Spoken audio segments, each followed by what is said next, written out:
to everyone who is joining us for the Harvey Single Family Development Program Notice of Funding Availability, or NOFA for short, Pre-Proposal Conference Update. The City of Houston has re-released the 3 Harvey Single Family Development Program NOFAs. This includes the Hardy Yards, Stella Link, and Cityscape NOFA. Over the next few minutes, we will detail the relevant administrative updates that you should keep in mind as you prepare your applications. We will then transition to the original pre-proposal conference presentation recording. That recording will reference dates and points of contact that are not relevant for the NOFA re-release. As always, we recommend you review the program guidelines and the NOFA applications that are posted on the City of Houston website.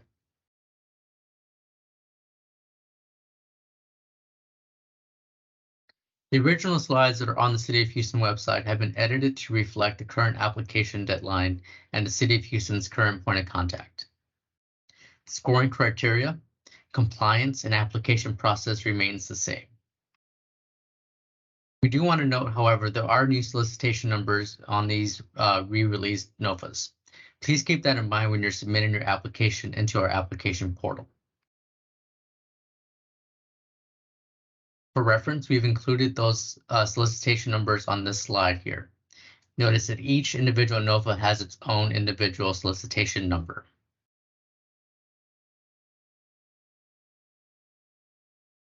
In terms of application procedures, all communication must be sent in writing to Lindsay Broom. Her email address is lindsay.broom@houstontx.gov. Please ensure that there is no direct contact with the program area regarding these NOFAs. Your questions must be submitted by writing by Wednesday, December 28th by 5 p.m. The application for all NOFAs are January 9th, 2023 by 3 p.m. Our updated timeline for 2023 through 2024 is as follows. The applications are due on January 9th, 2023. The threshold review will be completed with amendments due by February 3rd, 2023. We intend to have an award announcement in March of 2023, with legal review and underwriting process to be approximately 120 days.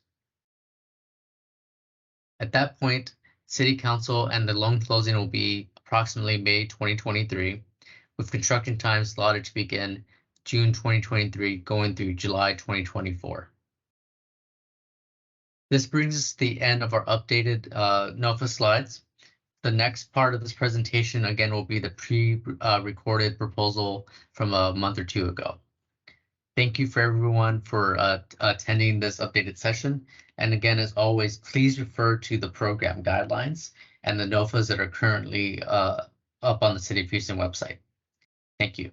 What you're looking at here is today's agenda. First item we'll go over is our funding and solicitation schedule. And then we'll transition to a little bit about the Hardy Yards site itself. Make sure you all are here for the right pre-proposal conference. We'll talk about the Notice of Funding Availability, or NOFA, summary and selection criteria. And our team will talk about compliance requirements, so you have a high-level understanding of what that looks like. Then we'll transition to item 5 and show you how to actually go to our website to submit your application.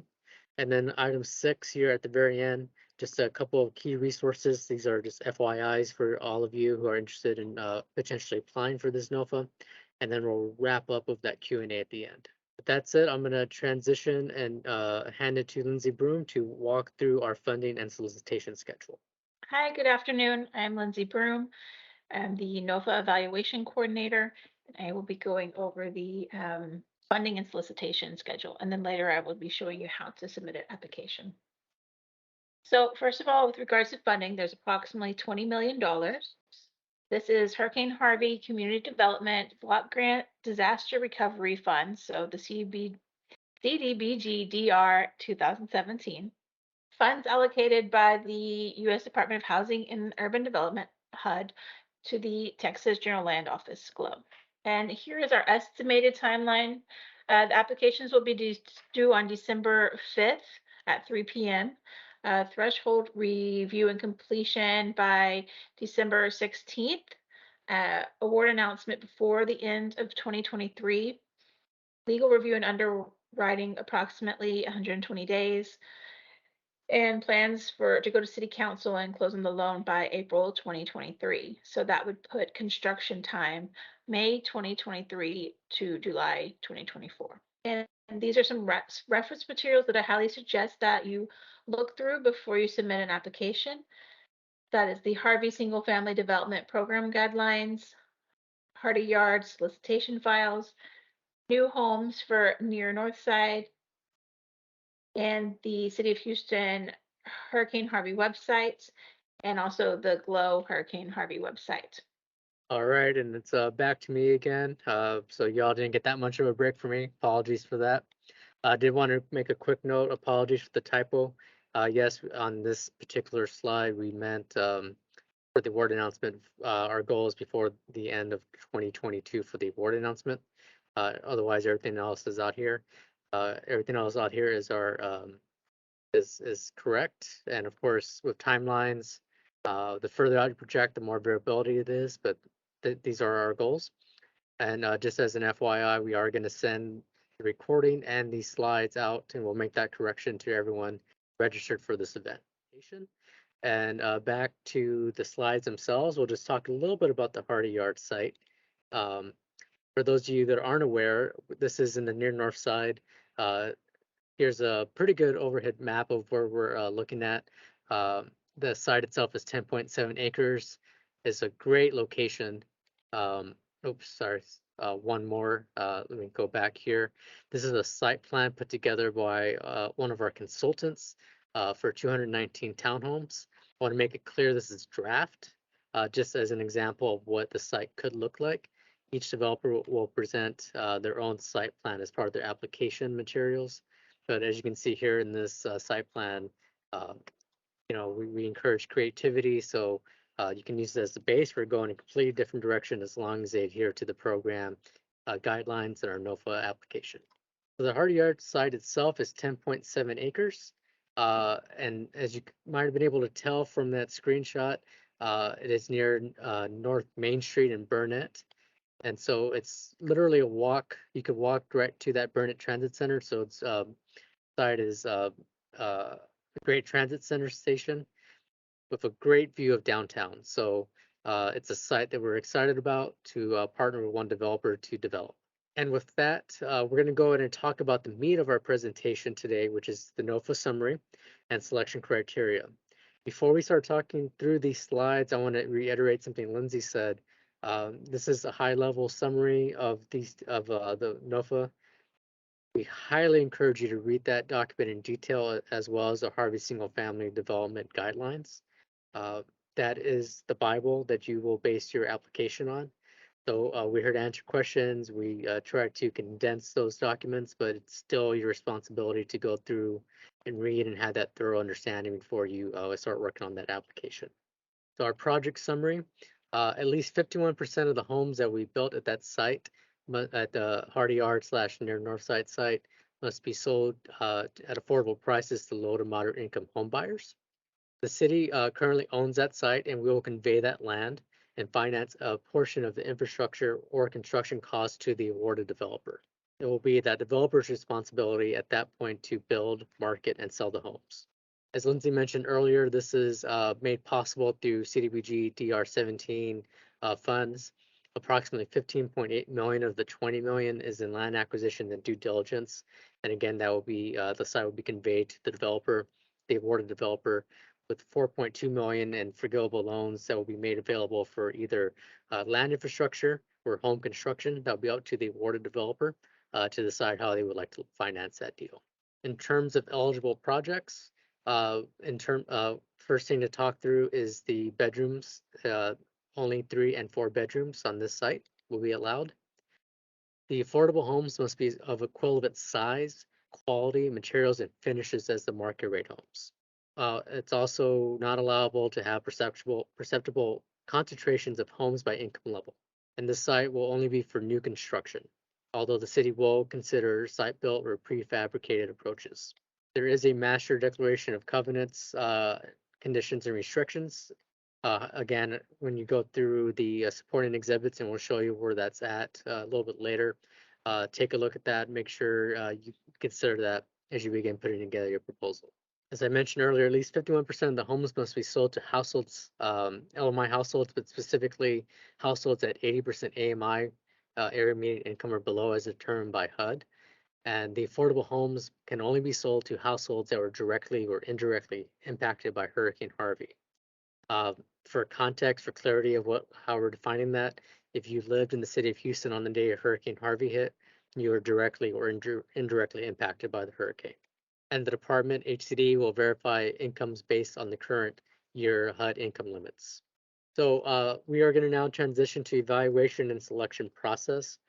Before we do that, I do want to just, actually, let's go and go on the next slide. We'll talk about that there. There will be an evaluation committee that will review all submitted applications. That evaluation committee will score the applications based off the selection criteria, which we'll talk about in a few slides. And they may, as necessary, request letters of clarification.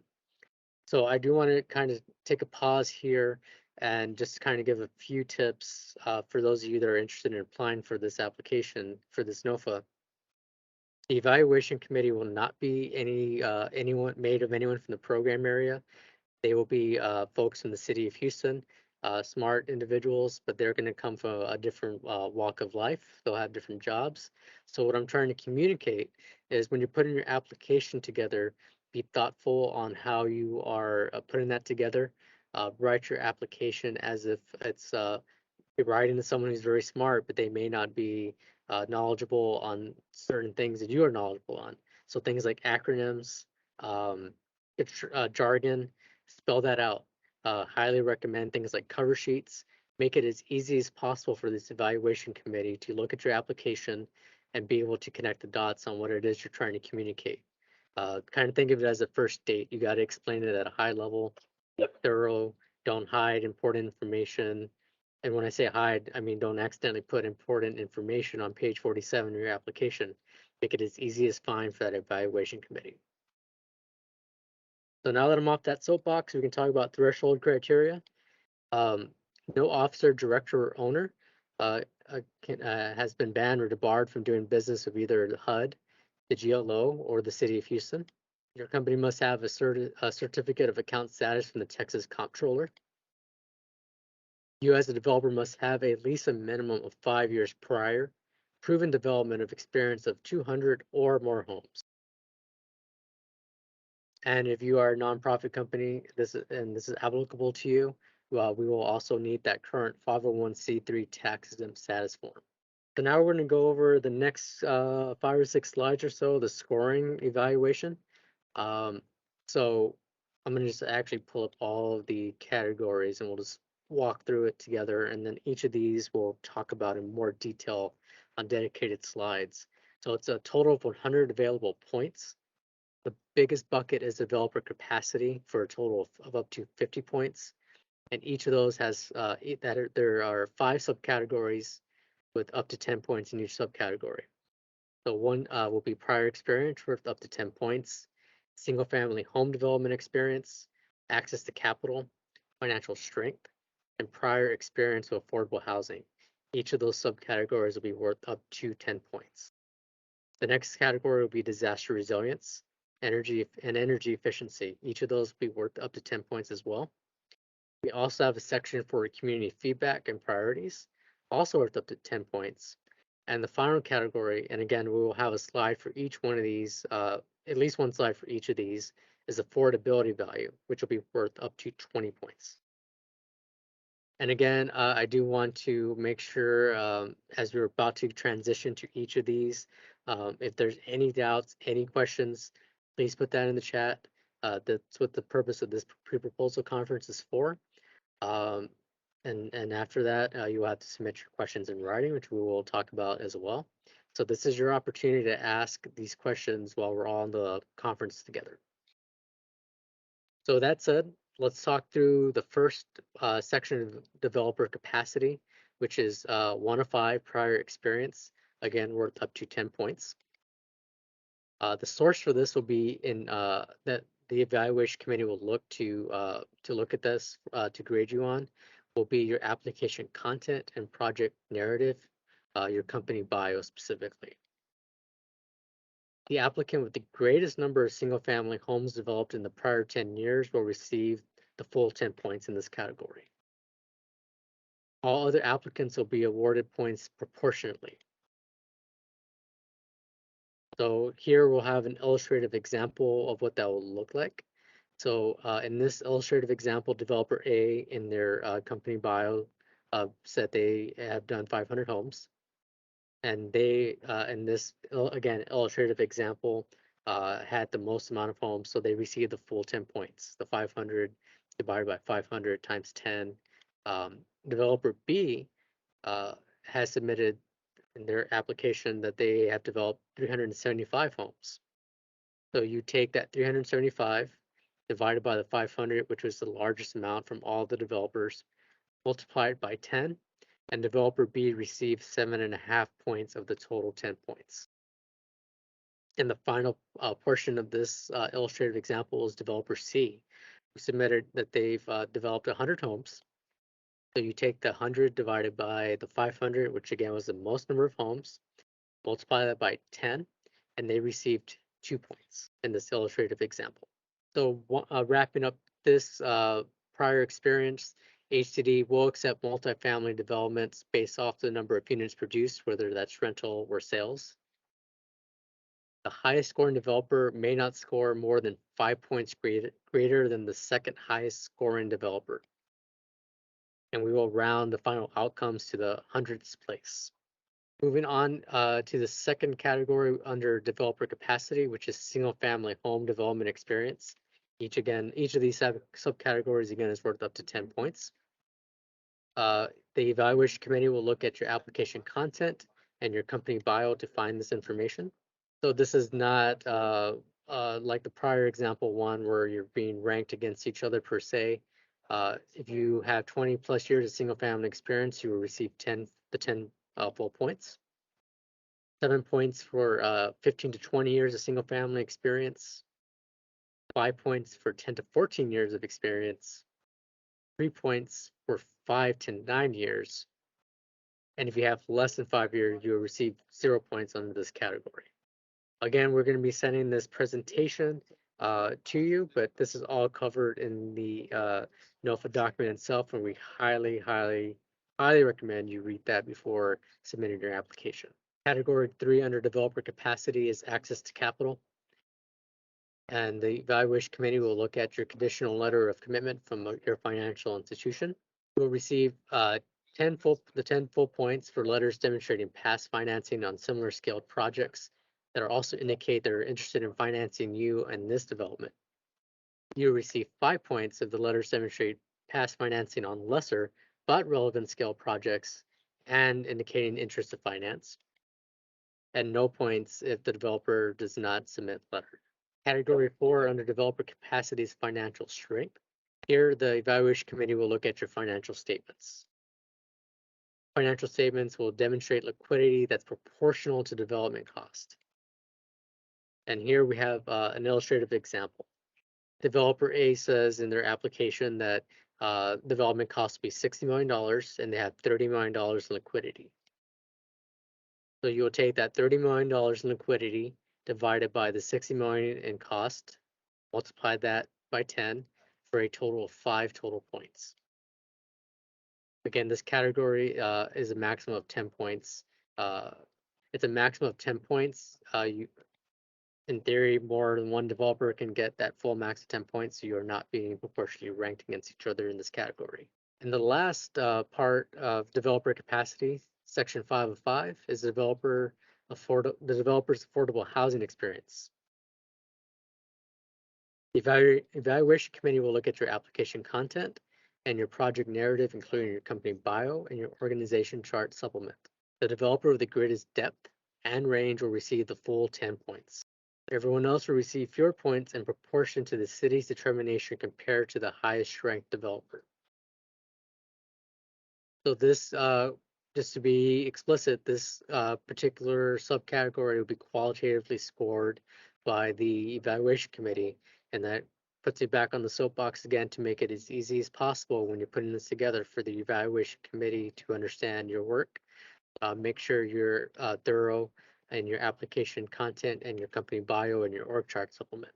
Moving away from developer capacity, we're now at disaster resilience, which will be worth a total of up to 10 points. This will be sourced through your application content and project narrative. All applicants must commit to the IBHS Fortified Gold Standard in their proposal. So you'll receive the full 10 points for that home design adherence and ability to qualify. 7 points for home design adherence to HCD's minimum construction standards for new construction, and 5 points for home design adherence to the City of Houston's building code. Transitioning to energy efficiency, which is worth up to 10 points. The evaluation committee will look at the application content and your project narrative. All applicants must commit to Energy Star requirements. So this will look similar to the last slide. 10 points for adhering to and ability to qualify for the Energy Star certification. 7 points for home design that adheres to HCD minimum construction standards for new construction. 5 points for adherence to the city's energy conservation code. Moving on to community feedback and priorities, this is worth up to 10 points. This will be found in the application content and project narrative. The developer will receive a total of 10 points for incorporating all 4 of the community feedback priorities, 7.5 for incorporating 3 of those 4 community feedback priorities, 5 points for 2 out of the 4, 2.5 points for 1 out of the 4, and no points if the developer does not clearly incorporate the community feedback priorities into the design. This again is also in the notice of funding availability document, but the community feedback itself can be found at this link here at New Homes or the Near Northside webpage. There are slide decks and webinars from the community engagement meetings themselves. So you'll have that full context if you go through all those presentations. And our final evaluation criteria is the affordability value, which is worth up to 20 points. This will be found in the application workbook and is calculated as the affordability value equals the total home sales minus the total market rate sales. So the next slide and a half are some illustrative examples of what that looks like. And here, developer A states in their application workbook that their total home sales they're valuing at $69.1 million and market rate sales of $54.4 million. So this developer's affordability value as they submitted will be $69.1 million minus $54.4 million for a total affordability value of $14.7 million. The applicant with the most affordability value will receive 20 points, and all other applicants will be awarded points proportionally. So following up on that prior example, developer A had that affordability value of $14.7 million. And that's the highest ranked in this illustrative example. Developer B had 12.2 million affordability value. So developer A received the full 20 points, and developer B received 16.6 points by taking their 12.2 million and dividing that by the highest affordability value of 14.7 million and multiplying that, and multiplying that by 20. Before we hand it over to Crystal, I just want to again mention highly recommend you read the Harvey Single Family Guidelines as long as parallel with the Notice of Funding Availability itself. And with that, I'm going to hand it off to Crystal Boyce to talk through our compliance requirements. Good afternoon, everyone, and thank you for joining us. My name is Crystal Boyce. I am a division manager in the Compliance and Grants Administration area. I handle the contract compliance section, which is encompassed of the Minority Women-Owned Small Business Enterprise Program, HUD Section 3, the City of Houston's Pay or Play Program, portfolio compliance, community involvement, and just all of those great contract compliance areas that will be subject to many of the construction requirements on this project. And so make sure you listen up really, really close. Oftentimes at this phase, this is information that is very useful for developers that are interested in doing the work on these projects. This information should definitely be relayed to those general contractors that may be working or performing with you on these projects, because those construction activities will be subject to these requirements, which will trickle down to those contractors and subcontractors that are performing on the project. And so make sure, if you get really excited from all of the good funding that you see and all of the good opportunities that you see that will likely come about on these activities, make sure you keep in mind, some of those great contractors that would do really good work, but also those contractors that would be able to comply with these requirements. These are federal requirements, and these are federal dollars on these projects. And so if you're not too familiar with working with the City of Houston or on federally funded projects, please make sure to listen up. We'll definitely make sure that we provide you a copy of this information, but this is just a good tad bit of information that you will want to have before you get started or get any interest in performing on these projects. As I mentioned, I will be discussing the Minority Women-Owned Small Business Enterprise Program. I'll also speak to you all about the HUD Section 3 program, as well as the City of Houston Pay or Play program. For those of you who may not be familiar with the City of Houston Minority Women-Owned Small Business Enterprise Program, project activities will be subject to comply with MWBE program rules. Oftentimes I hear it being referenced as the MEBY-WEBY program, and so these activities will definitely be subject to program requirements.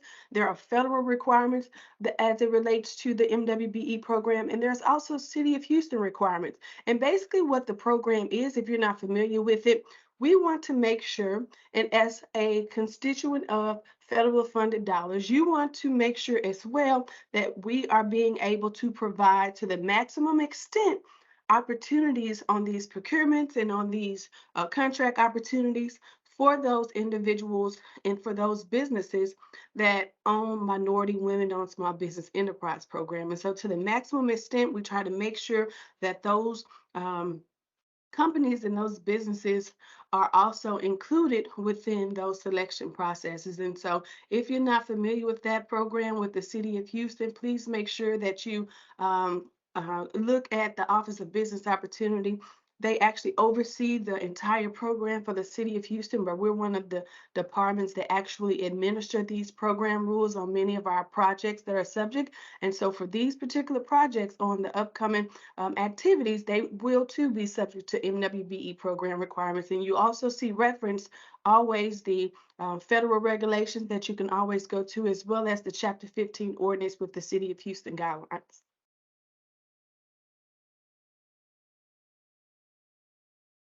The construction goal, MWBE goal for this project will be 29%. That breakdown is 21% MBE, and WBE is capped at 8%.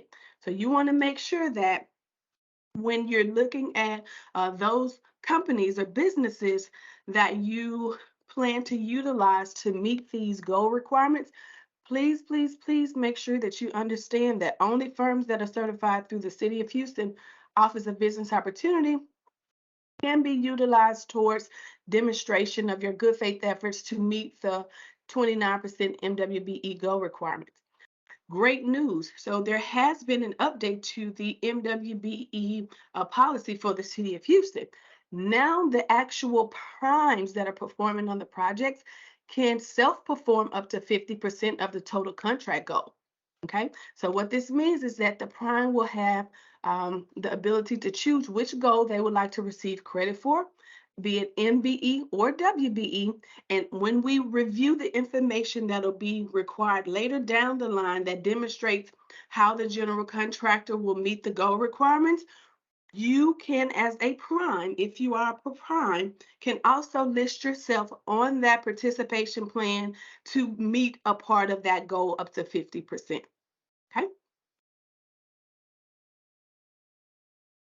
The general contractor, as I mentioned, will make good faith efforts to award those subcontracts to those minority women-owned small business enterprises that are certified through the City of Houston Office of Business Opportunity. Please make sure that's something that I like to reiterate. Once you get to that phase, you're going to be ready to get activity started as soon as possible. And so right now is a good time for you to, start thinking about those contractors that have a good, good history working on projects, that have, a background with working in the construction field or doing, similar scopes of work as it will be, required on these project activities, because you're going to need to have those contractors who are certified as a minority women-owned small business enterprise through the City of Houston Office of Business Opportunity. The great thing is that they have an online directory with over 3,500 certified vendors that you can choose from. They even have search parameters where you can filter through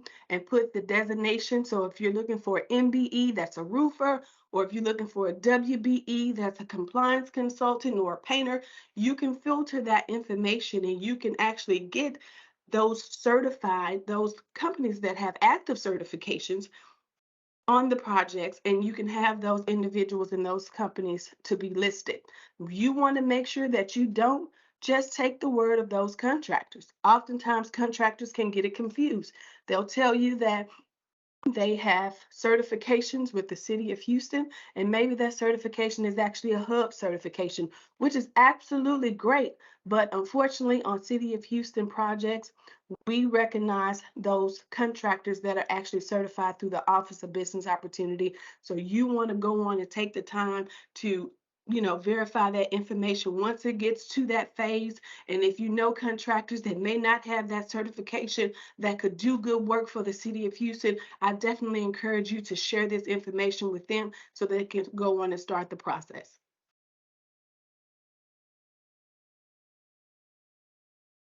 For more information about the City of Houston Minority Women-Owned Small Business Certification process, follow the link that's on your screen. They have a great system. Everything is online. You can complete it and start that application and track your progress. You can go on and start that certification today and get the information that you'll need to support whichever designation that you're requesting or seeking. HUD Section 3 program. So for those of you who may not be familiar with HUD Section 3 program, HUD Section 3 is a program that was implemented by HUD, okay? And this program is a program that was implemented in an effort to generate economic opportunities on certain project funds that have federal funding for contracts such as public housing, construction, any type of service-related project. And so these activities on the project will definitely be subject to Section 3 requirements. HUD wants to make sure, oftentimes related to making sure that we keep the funds as close to the community as possible. And so if you ever go work on any other, projects that have federal funds, they may also be subject to Section 3 requirements. But of the Section 3 requirements, it's about locality. And so they want to make sure that you are in that proximity of the project activities. And so as I go into talking about the different requirements of Section 3, you will be able to see why it's very important for us to keep those opportunities within the community. For any contract that is in excess of $100,000, and that would be for a covered contract, you will be subject to comply with Section 3 requirements. That'll go from the prime contractor all the way down to the subcontractors. And even if they're lower tier subs, if they have a covered contract, and remember covered contract, we talked about if there's any public construction, if there's any type of rehab construction, infrastructure, you name it, if it has some type of performance activity on it, it's likely subject to comply with Section 3 requirements. And unlike MWBE, that's race and gender specific, Section 3 is all about that location, right? And right now, with the requirements that have recently changed over the past year or have expanded, HUD focuses more on those labor hours, okay? And so we want to make sure that we don't get it confused with the MWBE requirements with Section 3 for any contract in excess of $100,000. The prime, as well as any subcontractors or lower tier subs, will be subject to comply with the Section 3 requirements, okay? And once you get to that phase, remember when I mentioned the participation plan that will be submitted and we'll have to review it and approve it to make sure you're demonstrating a plan to meet the goal. There's also a plan that you'll have to demonstrate how you will plan on meeting the Section 3 goal requirements. And so this is a great opportunity for you to kind of start thinking about certified Section 3 firms. And so with Section 3, with the Housing and Community Development with City of Houston, the only firms that you can utilize to meet and achieve those goal requirements are firms that are certified through the City of Houston Housing and Community Development Department. And so we manage that certification project all piece all in-house. Okay, and so this is a great time for you now to start thinking about, contractors that have that certification. You can look in our online directory as well to confirm that those contractors are actually certified and actually still have an active certification. Okay, and those contractors will be the Section 3 business concerns that'll help you meet these goals that I'm going to go over. In no particular order, there are contracting and employment numerical goal requirements that will be subject. Remember, on any project in excess of $100,000, there's a 10% construction goal. That means 10% of that hard cost budget is expected to be directed to Section 3 business concerns. There's also a 3% soft cost non-construction goal. That means that 3% of your soft cost goal is expected to be directed to Section 3 business concerns, okay? There's also a employment goal. That means that 30% of any newly created employment opportunities on the project should be directed to Section 3 workers, okay? These cannot be waived. If you have a covered contract, you'll be subject to comply with these requirements. If you have a construction budget, if there is a soft cost budget, and for any of those newly created opportunities on the project. And what I like to tell contractors, right, it's easier for you to go on and get all of those great companies certified, make sure that they, know that a part of the requirements are to meet these requirements. And so you want to make sure that they go on and start that process before it gets too late. Okay. And even with the crews that, do good work on the project that'll like to be working with you, now is a great time to go on and start getting those crews, those employees that work with you, Section 3 certified. And so when it's time to meet the compliance professionals, you'll already be ahead of that curve. Remember when I mentioned that there has been some updates to the Section 3 rule? Here is one of the updates. And so now not only do we have the 3 goals that we just mentioned, they have also added a 4th goal, which is the 25% Section 3 label benchmark, okay? And so remember, I mentioned that HUD now wants to make sure that they can capture those labor hours. And so at least 25% of the total labor hours that are performed on a project are to be performed by Section 3 workers, okay?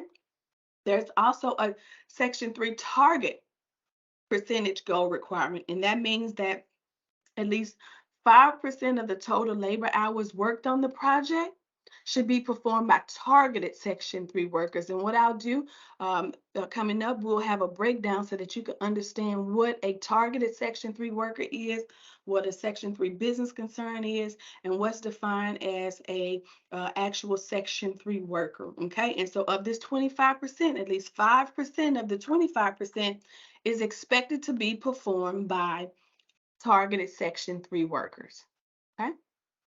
So the question now is, so what is the Section 3 business concern? I'm sure you all are so excited to find out, how you can qualify if you're not already certified as a Section 3 business concern or Section 3 worker. So here's the definition of what you can do or what comes with a business for evidence to meet one of the requirements to be certified as a Section 3 business concern or even to be a Section 3 worker. Okay, and so in order to qualify as a Section 3 business concern, a company must have evidence that they meet one of the following. Okay, and so at least 51% or more of your company is owned and controlled by a low and very low income person. Okay, another qualifier would be if over 75% of the total labor hours performed for that business over the prior 3 years, the prior 3-month period, is performed by Section 3 workers. Okay. Another qualifier would be if a business has at least 51% or more of their company owned and controlled by current public housing residents or residents who currently live in Section 8 housing. Okay. A Section 3 worker. A Section 3 worker is defined as someone, an employee likely, or an individual who fits when hired within the past 5 years, met one of the following criteria. Okay. And so HUD publishes income limits on an annual basis. And so this information is also found on our website. And they give you a chart based on the household size. And so an individual or employee can qualify as a Section 3 worker if their income doesn't exceed what the income limits are for HUD. And remember, this is based on the whole household size. And so, for an example, if you have someone that's a one-person household, you know, if the household income limit is about 30,000 or 25,000, as long as they don't exceed that for the number of individuals in their household size, we can get them Section 3 certified as a Section 3 worker. Another qualifier would be if the worker is employed by a Section 3 business concern. Okay. And another qualifier would be if the worker is a youth build participant. Our Section 3 certification process for the business is all online. If you're familiar with the City of Houston Office of Business Opportunity Certification process, we have a similar platform on the same system that you can utilize to complete that Section 3 business concern certification all online. And with the Section 3 worker application, we've gone digital, and you can provide that information via email. And so I have all of that good information for you. So don't try to jot all of this down. We'll get the links to you and the information you need so that you can get your company and encourage any other businesses that you know do good work, you know, in the city of Houston that can do good work on these projects, or just even in the future, we can get them certified. And even as a Section 3 worker, if you know individuals in the community that's looking for employment opportunities or any type of economic opportunities, this is the time now to share this information with them. The certification process, remember what I mentioned, the certification process for Section 3 requires that the company and the employee, if you're going to do the Section 3 worker certification, they must be certified through the City of Houston Housing and Community Development Department. The great thing is that it only takes 7 to 14 days once the application is submitted and all the requirements are met. And so you can start that process and start looking at many of the documents that they're going to require so you can gather that. And so once you're ready to submit your information, you won't have any delays. You'll already have all that information gathered. And so it only takes 7 to 14 business days once you get your application completed with all of those supporting documents attached. Okay, and here's the link. As I mentioned, to complete that Section 3 business concern application, I am encouraging you all to go on and start that process. We have a lot of opportunities that are coming up, and many of those projects and opportunities will be subject to comply with Section 3 requirements. The Section 3 worker application, if you have crews or if you know any individuals around the city of Houston, these are good credentials to have. Have them to submit their Section 3 application through this email link that you show here. We also have a digital platform where they can upload all of the information from their phones. And so please share this information out. And if you have any questions, it can be found on our website. I know it's a no contact period during this time, but all of the information or any questions that you would likely have can be found on our department's website. For more information, as you saw on that screen, for more information about the Section 3 certification process, please make sure that you visit our website. Under the compliance area, we have a wealth of information about how to certify in the different areas that I mentioned. The City of Houston Pair Play Program. And so if you're not familiar with working on City of Houston projects, many of our projects are also subject to comply with the City of Houston Pair Play policy. And so this is Executive Order 1 through 7, Ordinance 2007-534. Feel free to go look this information up. This program is headed by the Office of Business Opportunity as well. We're one of the departments that administer these program requirements on many of our eligible contracts. And so you want to make sure that you pay really close attention so that you can really get a good understanding of all of the great benefits that comes with participating on a project that's subject to pay or play requirements. So Pair Play was a program that was implemented by the City of Houston in an effort to level the playing fields of those bidders on contract or proposers on contracts on contracts that offer healthcare incentives and coverage to their employees versus those that do not. And so the City of Houston wanted to make sure that that initial phase was fair. Okay, and so in an effort to make sure that there's fairness during that process, they created implemented the Pair Play program. And so for any contract, okay, any subcontracts that are valued at $200,000 or more, that would be considered a covered project that will be subject to Pair Play requirements, okay?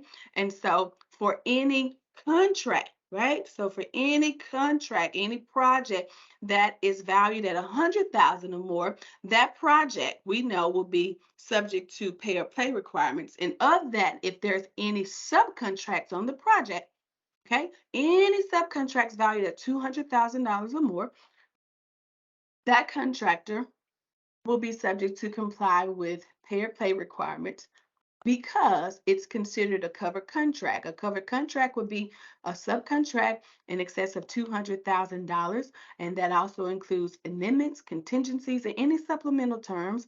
And it's a contract such as professional service, construction, and any type of service contract. Okay, and so if you have a contract, that'll go from the prime all the way down to lower tier subs. If there are any contracts on the project valued at $200,000 or more, and it has any type of professional service activity, any type of construction or service contracts, which will be on many of the activities that will come about from this NOFA, they will be subject to comply with Pair Play requirements.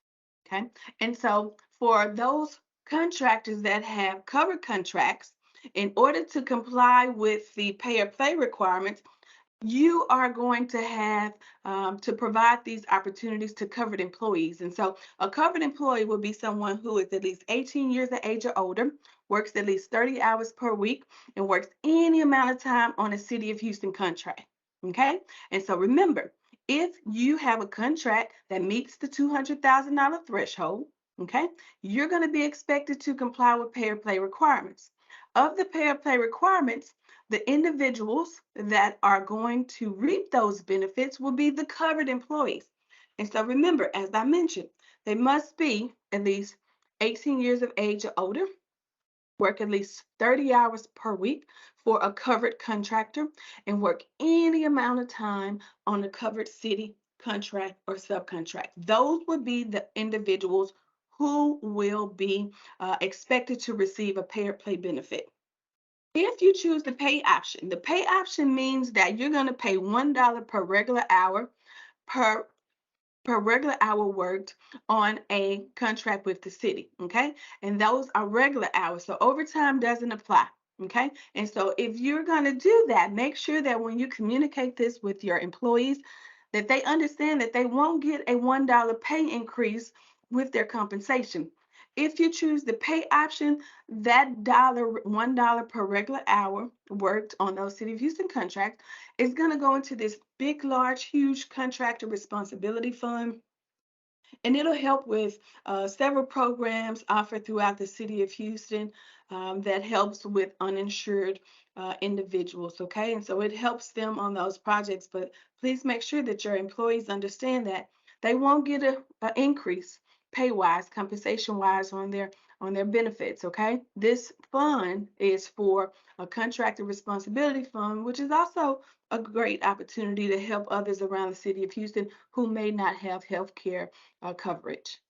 If you choose the play option, remember the purpose of the program was to actually provide health benefits to those uninsured. And so if you choose the play option means as an employer, you're going to contribute no less than 75% of the monthly premium towards that total premium cost of that covered employee per month. And if the employee is to contribute anything, it would be no greater than 25% of the monthly premium cost. Again, I'll repeat that. If you choose the play option, that means that you're going to actually provide healthcare coverage. This is one of the great parts of the program. You're going to actually be able to see the benefits of paying into the program. You're going to actually offer coverage to your employees, right? And so that's just one of the more benefits that they'll have with performing with you and working on the City of Houston projects. They also get insurance benefits, right? Which is very important working on these construction projects, okay? And so if you're the employer, remember you're going to contribute no less than 75% of the monthly premium. Okay, and that's for the covered employees, remember? And if the employee is to contribute any amount, it will be no greater than 25% of that monthly premium cost. And what we'll do once it's time, remember, once we get to the compliance phase, once activities get started on a quarterly basis, if you choose the play option, we're going to be requesting from you a few documents that will show us evidence that you're actually providing healthcare coverage to those covered employees. And so we'll also be looking at those total breakdowns to make sure that those formulas match the 75% and the 25%, okay? We'll also be looking at things such as, copies of insurance cards, right? So we want to just verify and make sure that we're actually being good stewards of all this great funding and all the opportunities that are flowing through on these projects. And that is some of the things that we'll be looking for. And if you choose the pay option, don't worry. It's a system that we use that you'll go in and you'll enter those numbers in on a weekly basis for all of those covered employees if you're going to choose the pay option. And we have a really, really good system that'll track those dollars, and we'll get the invoices sent up and have you to pay those out so we can remain in compliance.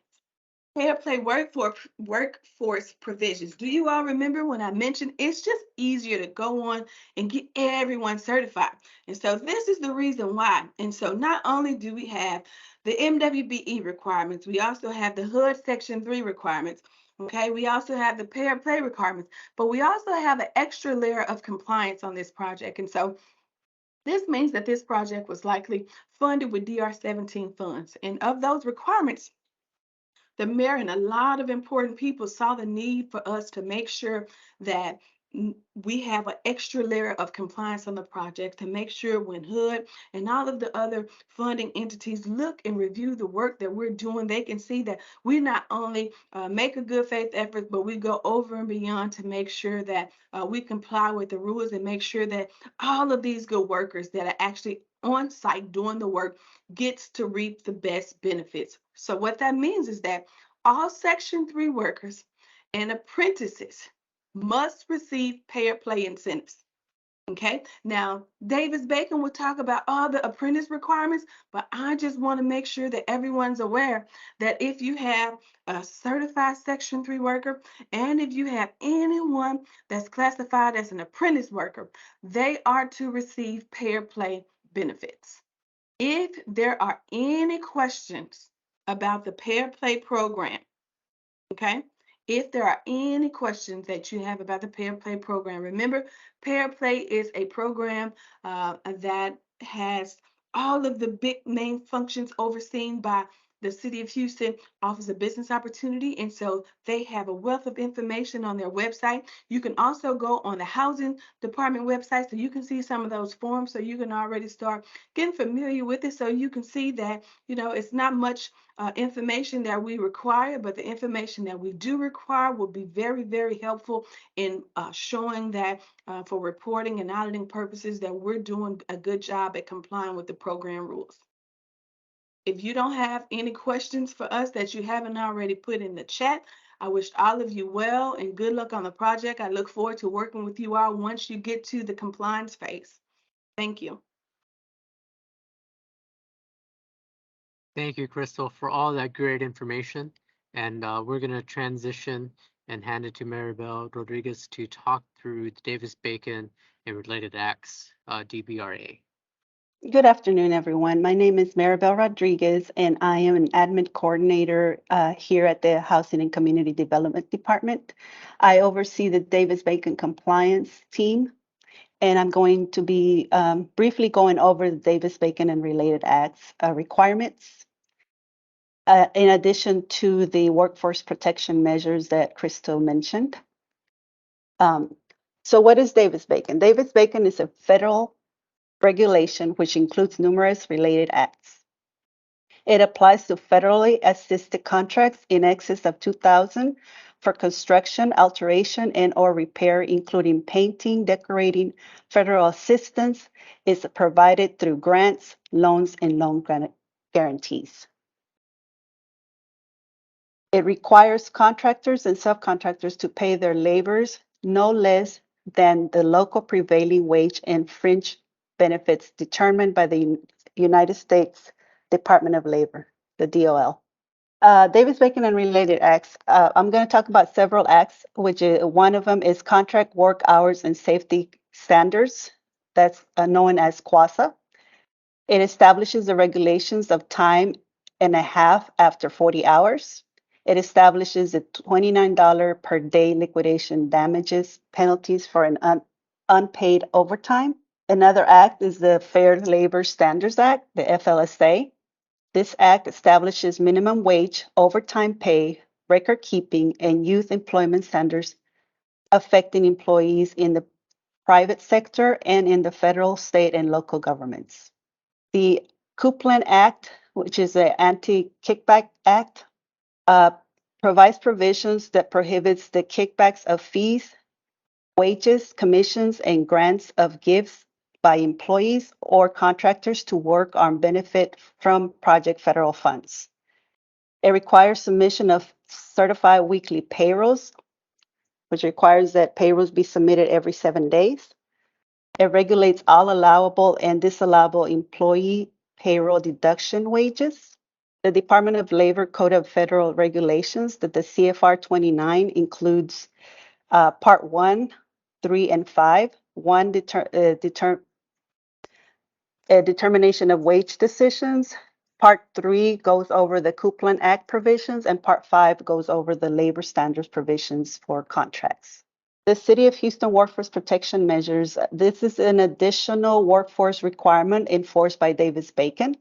One of the requirements is safety training, which requires that all construction workers on site have the OSHA 10 certification, and at least one supervisor have the OSHA 30 certification. Another requirement is the hourly base rate, which requires that all workers get paid no less than $15. Any individual performing work, regardless of the job designation or employment status, must receive a minimum hourly wage of no less than or higher than $15, or equally greater than the prescribed prevailing wages. So whatever is higher, you either pay the 15, or if the prevailing wages is higher, then you go by the prevailing wages. Okay, I want to talk about some of the requirements for a competitive bid, for bidding for a general contractor. Once the developer is granted an award and is ready for soliciting bids for a general contractor, please ensure that the bid advertisement makes reference to our Davis-Bacon requirements prior to posting. In addition, make sure that it includes the Davis-Bacon language and the applicable general wage decision. You must request the general wage decision by submitting a request so that we can process and issue the applicable wages. And also, when you make a selection, make sure that your general contractor that's been selected is not debarred or excluded from working on federal projects. And we would make sure that that clearance goes through. So please submit the request for contractor clearance once that subcontract or the general contractor is selected, and we will process and ensure that they are cleared. You also need to ensure that your construction contract incorporates our Davis-Bacon language along with the prescribed general wage decisions that will be issued. All of these documents will be found in the City of Houston website. So some of the basic requirements for Davis-Bacon, both the owner and the general contractor will be responsible to ensure all subcontractors and lower tier subcontractors comply with the Davis-Bacon. The subcontractor and lower tier subcontractors must be cleared, as I say earlier, from any debarments or exclusions prior to any contractual agreement. The contract agreement or purchase orders must incorporate the Davis-Bacon language, the labor standards HUD 4010, and the prescribed general wage decision. You must provide proof of OSHA certifications, the OSHA 10s and the 30s, prior to starting work on site. Construction workers must be classified and paid applicable hourly prevailing wages based on the trade being conducted. Construction workers must be paid on a weekly basis every 7 days, and certified payroll must be submitted on a weekly basis. So these are some of the requirements that Davis-Bacon has. Initial compliance documents and payroll supporting documents will be submitted and as required and upon request. The Davis-Bacon and Related Act, along with the City of Houston's workforce protection measures, will be applicable to all the construction activities throughout the life of the project, regardless of size and nature of construction. And this concludes my presentation. Thank you so much for that, Maribel. Thank you. With that, everyone, we're going to transition back to Lindsay, and she's going to walk everyone through how to submit the application itself. All right, hello again. So I'm going to walk you through the how to first some housekeeping things about the application procedures, and then I'll show you actually how to submit the application. So first of all communication must be sent in writing to me, lindsay.broom@houstontx.gov. And no direct contact with the program area. So if you have questions, just send those to me. And if I'm not able to answer them, I will be the go-between between you, the applicant, and the program area.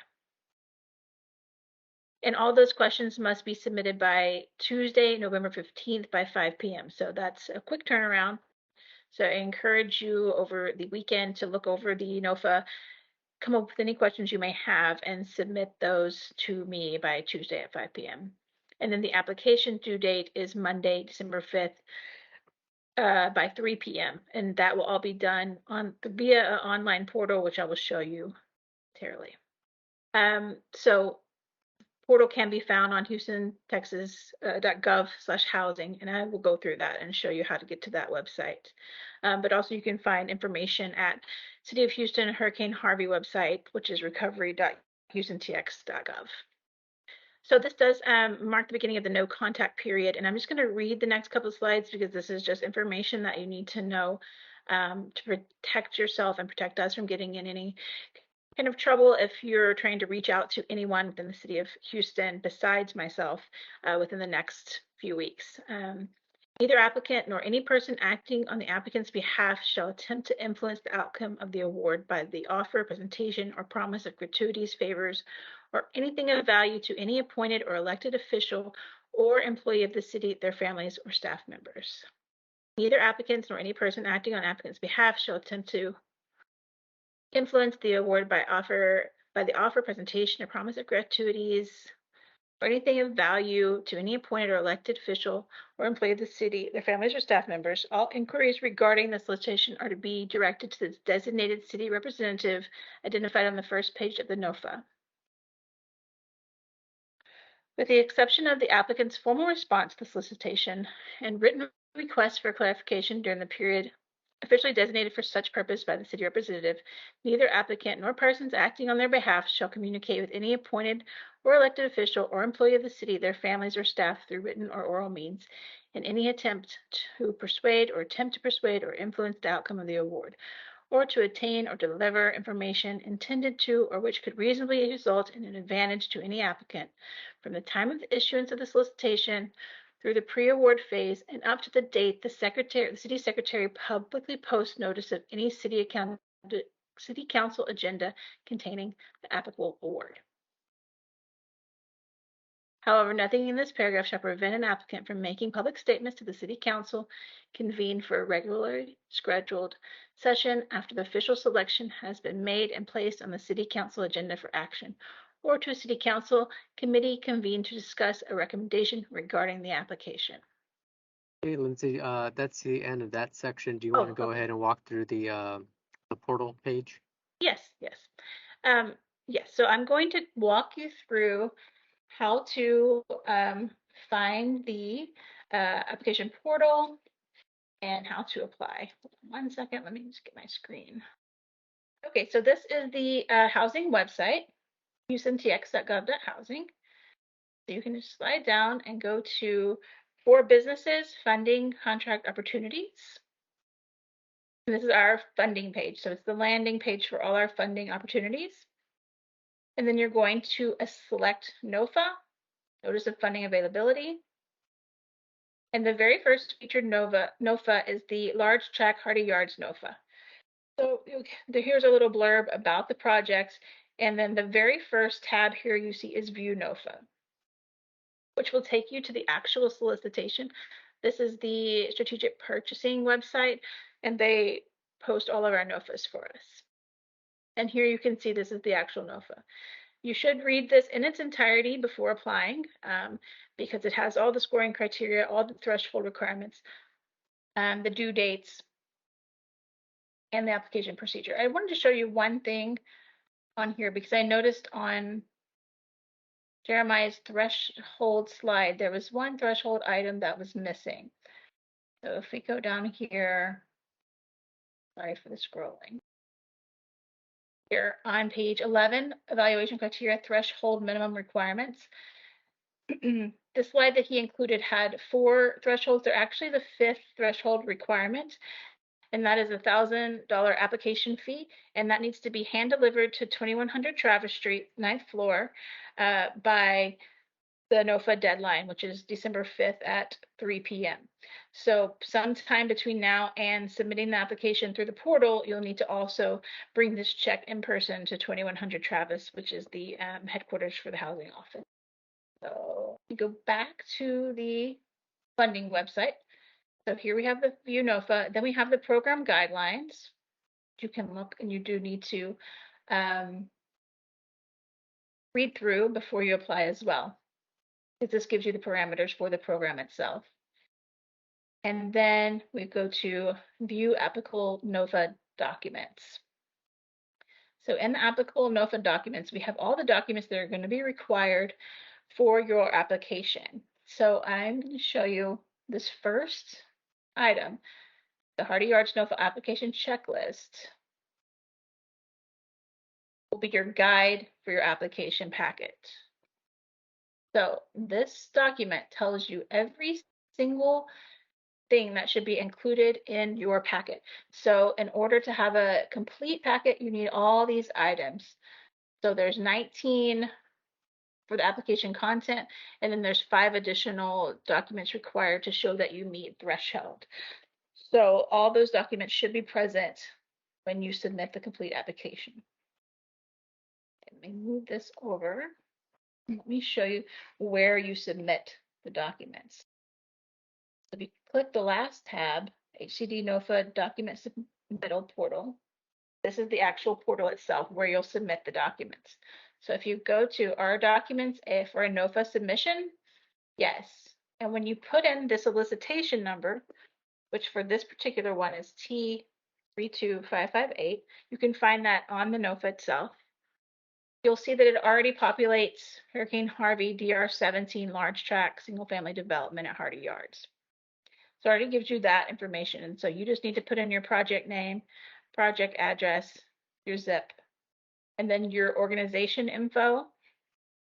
And please make sure you put a contact phone number and a contact email that is going to be on that we can reach you at, because if we have questions about your application or we need additional information, that is who we will contact, this person who is the email here. So if you go down at the bottom, it has all these required documents that I just showed you, the 19 required application documents and then the 5 thresholds. So there's no way that you can miss anything because you'll see it here as you're uploading. So you can just click on that, select whatever document you need, and then once you have all the documents uploaded, you can hit submit at the bottom. So once again, you'll find the documents here on the funding page, all the documents that you would need, and then here at the NOFA portal is where you will upload them. Okay, Jeremiah, I think that's it for the application process. All right, thank you, Lindsay. Everyone, I know we're running over, and I appreciate you staying with us. We are winding down the presentation. We only got a few more slides. I'm pulling that up now. Thank you for your patience, and thank you for staying on a little bit longer than what we advertised. All right, so this is also in the NOFA itself, but we do want to walk you through the complaints and appeals process and how to do that. Again, this is a section in the NOFA with much more detail, but you are able to lodge complaints and appeals through multiple methods. All 3 are listed here. First is our hotline, which is at 832-394-6388, or you could email us at our complaints department, hcdd-complaints-appeal@houstontx.gov. I know it's a long email address, but as I mentioned, it's in NOFA itself, so you can click on that and it'll pop up in your inbox. Or you can make that lodge your complaint or appeal at our address that Lindsay mentioned earlier. Address that to HCDD 2100 Travis Street, 9th floor, Houston, Texas 77002. Make sure you make that attention to the complaints and appeals team. And our hours of operation here at our Travis Street address is Monday through Friday, excluding holidays, from 8 to 5 p.m. And just winding down before we get to the Q&A part, again, if you have any questions in the chat, please put that in there. You'll also have an opportunity to mute yourself in just a minute. I think some of my colleagues have been answering questions in the chat, and we'll read those out loud when we get to that point. These are just FYI kind of key resources that aren't necessarily in the NOFA, but might be useful for y'all. One of the questions we get a lot about our programming is helping find qualified home buyers. That is ultimately the responsibility of the developer to sell and market the homes. So we are going to be an active partner in that process.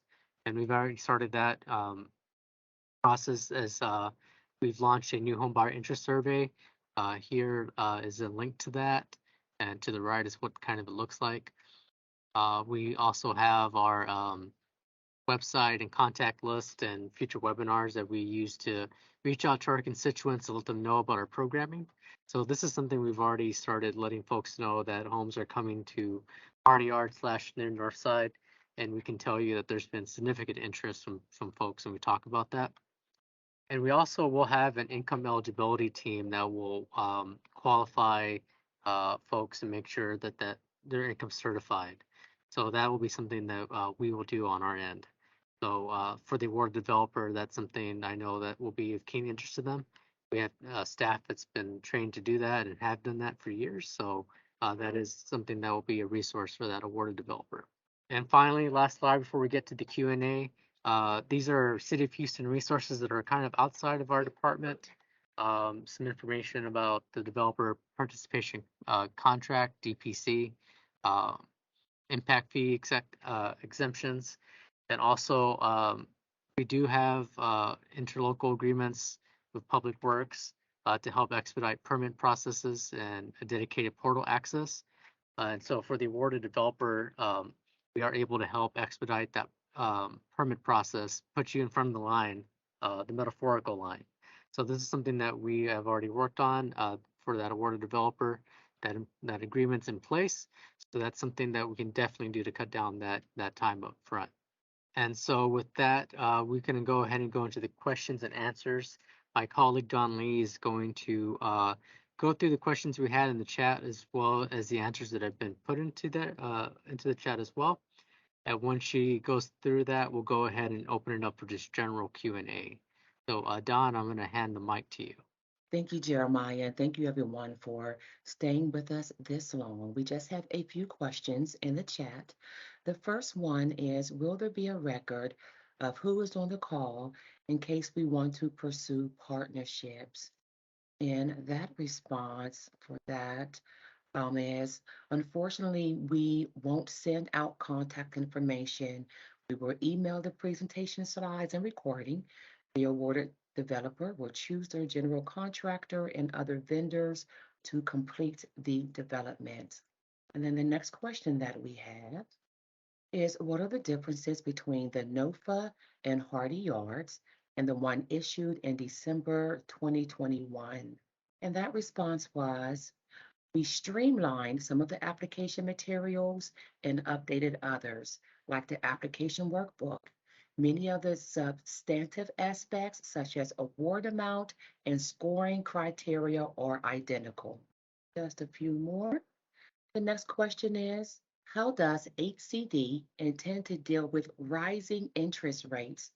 Attainable mortgages values for 80% AMI are decreasing fast as the interest rate goes up. And the team is currently working to provide that answer. Again, that question was, how does ACD intend to deal with rising interest rates? Attainable mortgages values for 80% AMI are decreasing fast as the interest rate goes up. And we do have another question. The next one is, how will companies interested in becoming subs be able to find the developers submitting bids to be the prime contractor for this project? Will there be an interest list or something similar? That was addressed already in the first comment. We will when the awarded developer will be announced, and they will have to go to the city council and city council will have to vote on that. So that's going to be public when that time comes, and it will be up to that awarded developer to find their general contractor and other vendors. Thank you for that, Jeremiah. Just a few more questions. The next one is, does the 29% MWBE goal apply for the full funding amount, including the land cost, or just the part that is applied toward infrastructure? And that response was, MWBE goal will be applicable on the infrastructure and construction activities. Land acquisition is not subject to MWBE goal requirements. One more we have, relating to the conveyance of land in the NOFA, will you make the loan agreement and restrictive deed covenant obligation available for bidders to review with their respective financial institutions, or a comparable template of one used before? And the answer to that was, the loan agreement and restrictive covenant will not be provided during the NOFA process.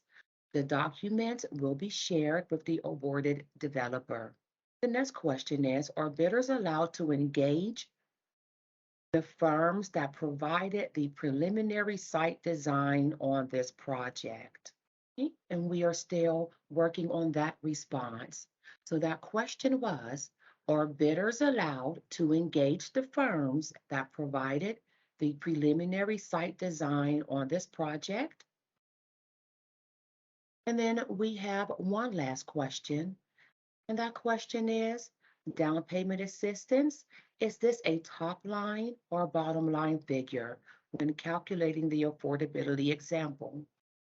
If the obtainable mortgage selling price based on the respective AMI is $150,000 and the applicant qualifies for a $5,000 down payment assistance, does that reduce the selling price to $5,000? Or does that mean the selling price could be $155,000? And we are also working for that response in one moment. Again, that final question was down payment assistance. Is this a top line or bottom line figure when calculating the affordability? Example, if the obtainable mortgage selling price based on a respective AMI is $150,000 and the applicant qualifies for $5,000 down payment assistance, does that reduce the selling price by $5,000? Or does that mean the selling price could be $155,000? Again, thank you for your patience, and that is the final question in the chat. Okay, if we don't, I don't know if some of my colleagues that could have answered those questions are on the call. If they're not, what we'll do is we'll issue a letter of clarification for some of those questions later. Lindsay showed you on the SPD side where we'll post those LOCs is the acronym. As you know, we're very fond of acronyms here in government. So since we don't have responses to those specific questions in the chat, are there any others that folks would like to either unmute themselves or put in the chat now that maybe we can address while we're still together? Okay. And I realize we're way over time, and as I mentioned earlier, I really appreciate y'all sticking with us. The next steps will be, you saw the timeline in terms of sending in your application. We're going to work on getting you these slides and the recording. Cross my fingers really hard before the close of business today, no later than close of business Monday. And then we'll also work on those letters of clarification, and they'll be put up on the SPD side that Lindsay showed you. But if there's Jeremiah, it's Lindsay. I just want to say one thing about the letters of clarification. So any question that is either left in the chat today or is sent to me via email before Tuesday of next week will all be typed up, written, put in a letter of clarification, and then that will be posted so that any applicant can see it. So I don't think I explained that clearly during the demonstration, so I just wanted to reiterate that. awesome. Thank you, Lindsay. With that, we'll go ahead and wrap up today. Thank you, everyone who joined us. Please enjoy the rest of your day and the weekend coming up. Thank you and have a good day.